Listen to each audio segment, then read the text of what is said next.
तो जैसा कि आप लोगों ने मूवीज़ में देखा होगा कि जो एनिमल क्राउड्स होते हैं जो रन करते हैं सरफेस के ऊपर, तो उससे क्या होता है कि बहुत सारी डस्ट जनरेट होती है। आपने काफ़ी सारी मूवीज़ में देखा होगा, जैसे कि जंगल बुक में या फिर आपने लॉयन किंग में देखा होगा। तो उसमें क्या है कि बहुत सारे जानवर एक साथ भागते हैं, तो उससे क्या होता है, जो ज़मीन की जो डस्ट है वो उड़ती है। ठीक है, तो इस वीडियो में आज हम यही देखेंगे किस तरीके से उस इफेक्ट को बनाया जाता है हुडनी के अंदर। एंड ये आप देख सकते हैं स्क्रीन पे, ये मैंने एक छोटा सा टेस्ट किया था जो मैं आपको बताने वाला हूँ कैसे हुडनी क्रिएट हुआ है। तो वीडियो को लास्ट तक देखिएगा।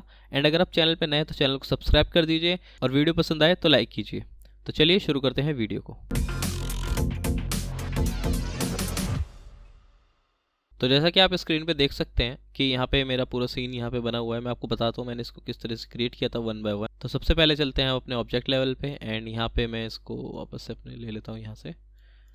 ओके, तो मैंने सभी चीज़ों को अलग अलग एक्सपोर्ट कर रखा है, लेकिन जो मेन सिमुलेशन है वो मेरी यहाँ हो रही है। ठीक है, तो मैं आपको बताता हूँ वन बाय वन कि मैंने क्या क्या किया है। तो सबसे पहले मैंने यहाँ पे एक जो हमारा कैमल है उसको इम्पोर्ट किया है। ये एक एलम्बिक फाइल है, एनिमेटेड कैमल है ये रहा। ठीक है, जिसकी जो रनिंग रेंज है वो सिर्फ यहाँ तक थी, शायद 30 तक थी। उसके बाद मैंने उस पर री टाइम लगाया, एंड री टाइम पे मैंने इनपुट में उसको वो रेंज दी है 30 तक। एंड उसके बाद पोस्ट साइकिल उसको दिया है मैंने, जिससे कि वो लूप में चले। ठीक है, ये देख सकते हैं आप, अब ये लूप में चल रहा है। ठीक है, जहाँ तक आप चाहें उसको फ्रेम रेंज को ले जा सकते हैं, ये लूप में ही भगता रहेगा। ऐसे ही आप दूसरे एनिमेशन को भी लूप कर सकते हैं री टाइम की मदद से। उसके बाद मैंने इसको ट्रांसफॉर्म किया है वापस से एक लेवल पे, छोटे लेवल पे, क्योंकि ये बहुत ही बड़ा था। इसको मैंने अबाउट 3 to 4 मीटर कर लिया। ठीक है, उसके बाद मैंने इसको अनपैक किया। ओके, क्योंकि ये पैक था एलम्बिक, तो ऑब्वियसली तो मुझे इसको अनपैक करना पड़ा। एंड देन उसको कलर किया, क्योंकि जहाँ पे वो भाग रहा है, जिस ग्राउंड पे वो भाग रहा है, मुझे वहाँ से डस्ट निकालनी थी, तो वहाँ का एरिया चाहिए था मुझे। तो मैंने यहाँ एक ग्रिड ली जिसकी सैम्पलिंग 250 रखी है मैंने, 250। एंड यहाँ पे मैंने कलर ब्लैक दिया, और जो कैमल है मेरा उसको रेड दिया। तो अब मुझे सिंपल क्या करना है, एक एट्रीब्यूट ट्रांसफ़र करना है मुझे इसके ऊपर, जिससे कि वो जो कलर है इसके लेग का वो ग्राउंड पे आ जाए। तो मैंने यहाँ पे एट्रीब्यूट ट्रांसफ़र लिया, एंड यहाँ पे जो मिनिमम डिस्टेंस एंड ब्लेंड करके जो है वो दी मैंने, और यहाँ पे सिर्फ कलर को ट्रांसफ़र कर रहा हूँ मैं। ठीक है, ये बात ध्यान रखिएगा। और ये पर फ्रेम आपको दिख सकती है, यहाँ पे दिख रही होगी। ठीक है, ओके। इसके बाद यहाँ पे मैंने बाकी का एरिया डिलीट कर दिया, जो बस मेरा रेड पार्ट था वो मैंने रखा है इस कोड के through. C D is greater than 0.05। Okay, अगर उसमें कुछ भी ब्लैकनेस की वैल्यू हुई वो डिलीट हो जाएगी। ओके, उसके बाद मैंने एट्रीब्यूट डिलीट में कलर को डिलीट किया, वो जो रेड कलर था उसका। एंड उसके बाद सब डिवाइड दिया है फिर से, और उस पर मैंने नॉइज़ डाली है। ये देख सकते हैं आप, ब्लैक एंड वाइट नॉइज़ देख सकते हैं। इस पर मैंने जो उसके फुटप्रिंट्स थे वहाँ पे डाली है, ये रही। ओके, इसके बाद यहाँ पे मैंने स्कैटर किया उस कलर के थ्रू। यहाँ पे आप देख सकते हैं सीडी के थ्रू मैंने इसको स्कैटर कर लिया, जहाँ जहाँ पे वाइट कलर है वहाँ पे। फिर से एट्रीब्यूट डिलीट डाला कलर हटाने के लिए, एंड देन एक वेलोसिटी डाली, जो कि आई थिंक नॉर्मली वेलोसिटी होगी, एक डायरेक्शनल होगी थोड़ी बहुत। यहाँ पे आप देख सकते हैं जो पीछे की तरफ इसको फेंक रही होगी। मैं इसको दिखा देता हूँ आपको कहाँ पे है वेलोसिटी, ये रही। तो इस तरीके की कुछ वेलोसिटी है जो हमने इसमें डाली है फिर बाद में। ठीक है, ये रही हर बार।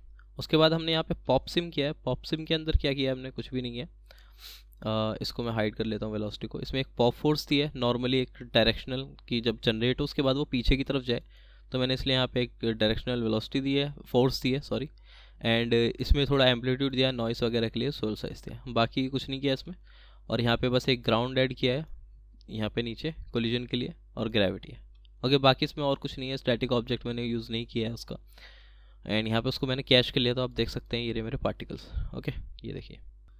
ओके, एंड इसके बाद मैंने क्या किया यहाँ पे, जो हमारा एट्रीब्यूट ट्रायंगल है उसमें से ज़्यादातर पॉइंट्स को मैंने डिलीट कर दिया, क्योंकि मुझे इससे सोर्स बनाना था स्मोक का। तो मैंने यहाँ पे क्या एक कोड दिया, जो अगर एज 0.1 से ज़्यादा होती है, मतलब 0.1 मतलब 10 फ्रेम के आसपास, तो वो डिलीट हो जाए बाकी के अदर पॉइंट्स। ठीक है, तो उसके बाद मैंने यहाँ पे एक वेलोसिटी दी है, इसको वापस से नॉइज़ दिया, कर्ल नॉइज़, और यहाँ पे कीप इनकमिंग रखा है उसको।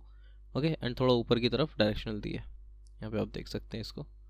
अगेन वी प्रेस करके ये रही, इस तरीके की वेलोसिटी है। ठीक है, और इसको हाइड कर देंगे। एंड यहाँ पे फिर इसको मैंने पायरो सोर्स लगाया। पायरो सोर्स में क्या है, यहाँ पे सिंपल डेंसिटी या टेम्परेचर दिया, कीप इनपुट रखा है। ठीक है, यहाँ पे भी कुछ ज़्यादा चेंज नहीं है। इसके बाद यहाँ पे रेस्टराइज किया है मैंने उसको, ये रहा। आप इसको अपने अकॉर्डिंग कर सकते हैं, जितना वॉक्सल आपको चाहिए उतना रख सकते हैं, लेकिन मिनिमम इतना तो रखिए जिससे कि आपकी स्मोक की क्वालिटी जो है वो बेटर है काफ़ी। ठीक है, यहाँ पे पार्टिकल साइज़ वगैरह दिया, और यहाँ पे एट्रीब्यूट्स में मैंने वेलोसिटी ज़रूर दीजिएगा। अगर वेलोसिटी आप नहीं देंगे तो वो उस तरफ डायरेक्शन में जाएगा नहीं, वो जस्ट यहीं जनरेट होकर ऊपर चला जाएगा। तो यहाँ पे वेलोसिटी देनी ज़रूरी है एट्रीब्यूट्स में टेम्परेचर और डेंसिटी के साथ। नॉर्मलाइज कर लिया उसको मैंने, फिर मैंने पायरोट सॉल्वर में दे दिया। तो मैं इसको थोड़ा सा कम कर लेता हूँ अभी चलाने के लिए 0.1 वॉक्सल साइज़ को, क्योंकि जितना ये कम होगा उतनी ही आपकी क्वालिटी बढ़ेगी स्मोक की, लेकिन वो थोड़ा सा हैवी हो जाएगा सिस्टम। एंड यहाँ पे मैंने कुछ चेंज नहीं किया है, यहाँ पे मैंने क्लोज ब्लो कर दिया है ग्राउंड के लिए। ओके, एंड यहाँ पे सोर्सिंग वगैरह सब डिफ़ॉल्ट है। टेम्परेचर मैंने बहुत कम रखा है 0.2 का, वेलोसिटी मैंने 1.2 रखी है।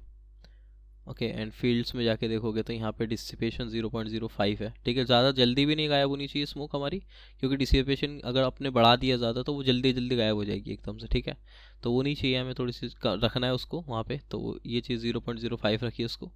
एंड शेप्स में जाके विंड दे दीजिए एक डायरेक्शन जैसे हमने वहाँ पे फोर्स के थ्रू दी थी पार्टिकल्स को, तो यहाँ पे भी मैं विंड स्पीड -1 दे दी है इस डायरेक्शन में ही, जेड में। एंड डिस्टेंस, तो यहाँ पे डिस्टर्बेंस मुझे ज़्यादा नहीं चाहिए थी तो मैंने 4 रखी है। मतलब इतना बड़ा स्केल नहीं है, स्केल के ऊपर डिपेंड करता है डिस्टर्बेंस कितनी होनी चाहिए। तो मैंने यहाँ 4 रखी है, टर्बुलेंस डिफ़ॉल्ट है। एंड यहाँ पे और कुछ मैंने यूज़ नहीं किया है, बाउंसी मैंने 0.5 ही रखी है। बाकी यहाँ पे डेंसिटीज़ के लिए तो लुक के हिसाब से, अब मैंने बाद में पायरो बेक वॉल्यूम लगाया तो उसके हिसाब से है। ठीक है, अब मैं इसको दिखा देता हूँ आपको कैश कैसे वर्क कर रहा है इसका। ये देखिए, तो ये 0.02 पे निकाली थी मैंने सैम्पलिंग। ठीक है, आप यहाँ पे जब इसको फाइनल कैश करें तो यहाँ पे 0.2 या 0.01 कर दीजिए, जैसे आपके सिस्टम की कॉन्फ़िगरेशन। ठीक है, ये बहुत हाई डिटेल कर देगा स्मोक को, लेकिन टाइम भी उतना ही लेगा, तो ये देख के करिएगा। ठीक है, ये कैश निकलने के बाद ओके, काफ़ी लोग पूछते हैं कि ये जो बाउंडिंग बॉक्स है इसको कैसे हटाते हैं। तो इसकी सिंपल है, यहाँ पे वायर फ्रेम होता है ना, स्मूथ वायर फ्रेम शेडेड, इसको स्मूथ शेड कर दो तो वो हट जाता है वायर फ्रेम। अगर आपको फ्लिप बुक वगैरह देखनी है नॉर्मली, या फिर इसको ऐसे ही विजुलाइज करना है मर्ज करके, तो इसको हटाने के लिए यहाँ पे सिंपली स्मूथ शेडेड कर दें। ठीक है, वो कोई ज़्यादा बड़ी डील नहीं है।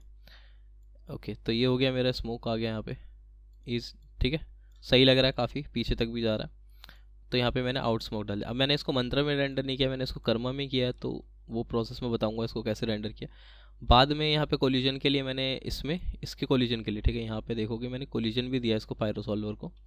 तो वो क्या दिया है मैंने वो जो ऊँट है कैमल की टांगे मैंने ले ली है, वो ब्लास्ट कर ली थी ये रही, और उसको फिर पॉलीफिल कर दिया ऊपर से, और फिर यहाँ पे कोलिजन सोर्स डाल दिया। तो ये मैंने इसमें कोलिजन में लिया, तो थोड़ा सा इम्पैक्ट पड़ता है स्मोक पे।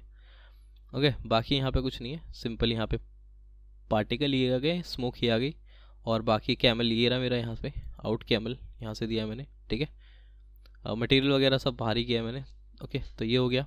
अब मैंने यहाँ पे डस्ट को अलग से दिया है ये रहा, और कैमल अलग से है, पार्टिकल इसके अलग से हैं, जिसके पी स्केल मैंने यहाँ पे दिया होगा, ये रहा पी स्केल दिया 0.02 0.004। तो ये कर्मा में इफेक्ट करता है, तो इस चीज़ को करना पड़ेगा आपको। ठीक है, मंत्र और कर्मा दोनों में ही सेम इफेक्ट करते हैं। एंड बाकी में ये ग्रिड है इसमें, हाँ इसको और बता देता हूँ, फिर कर्मा में चलते हैं। तो यहाँ पे मैंने ग्रिड ली सिंपल, उसको माउंटेन दे दिया हल्का सा, क्योंकि वो थोड़ा सरफेस होता है ना रेत का सा, वैसा बनाने के लिए, और यूवी टेक्सचर डाल दिया और आउट ग्रिड कर दिया। ठीक है, इसको भी कॉल करेंगे हम वहाँ पे। ये हो गई। बाकी लाइट तो मैंने यहाँ पे ऐसी लगा लिया, वहाँ पे मेन लाइट लगाई है। तो जाएंगे लॉपनेट में। अब लॉपनेट में क्या फ़ायदा होता है, हम यहाँ से जाने की बजाय यहाँ पे एक लॉपनेट ले लेंगे और उसके अंदर स्टेज पे चले जाते हैं। ठीक है, तो वो ज़्यादा इजी पड़ जाता है हमें। तो यहाँ पे मैंने एक HDRI लगाया बैकग्राउंड में, उसको हटा देता हूँ। ठीक है, ये रहा।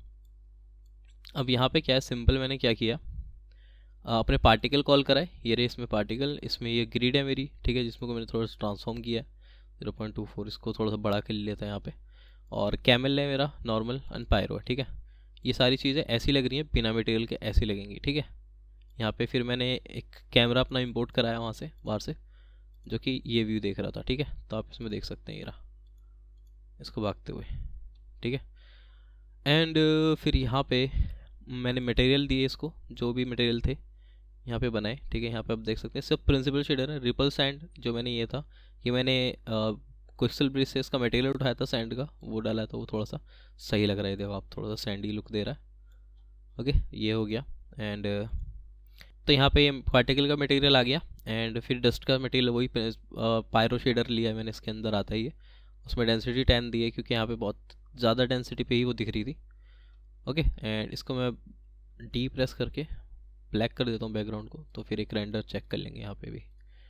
ठीक है, एंड ये हो गया। अब बाहर जाते हैं। फिर मैंने यहाँ पे एक डोम लाइट लगाई, जिसमें मैंने एक HDRI लिया था, ये आप देख सकते हैं, ये रहा। विजिबल क्यों नहीं है, नो। डॉम लाइट लगा ली मैंने, एंड इसके बाद यहाँ पे क्या किया है, यहाँ पे सिंपल एक कर्मा लगा, ओके कर्मा पे दिखाया वो चीज़। ओके तो यहाँ पे ये इन्वायरमेंट है इसका, ये मैंने पॉली से डाउनलोड किया था, तो आप भी कर सकते हैं, एक डेजर्ट का इन्वायरमेंट।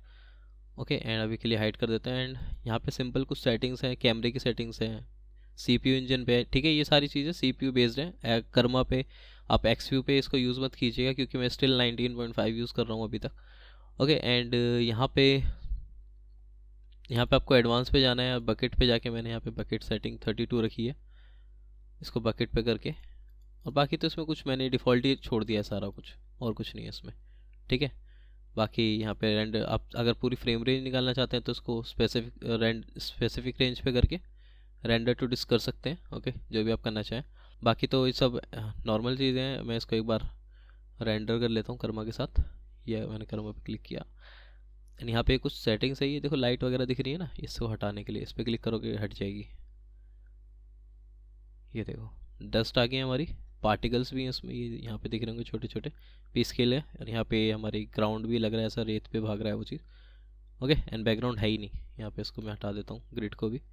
और जब ये EXR में निकलता है ना, PNG होता है बैकग्राउंड, तो यहाँ पे कुछ भी लगा सकते हो आप, मैंने तो लगाया नहीं था, लेकिन आप लगा सकते हो। ओके एंड यही था इस वीडियो में, तो चैनल पे नए हो तो चैनल को सब्सक्राइब कर दो, मैं हर सैटरडे आपके लिए एक नई वीडियो लेके आता हूँ। Goodbye, thanks for watching.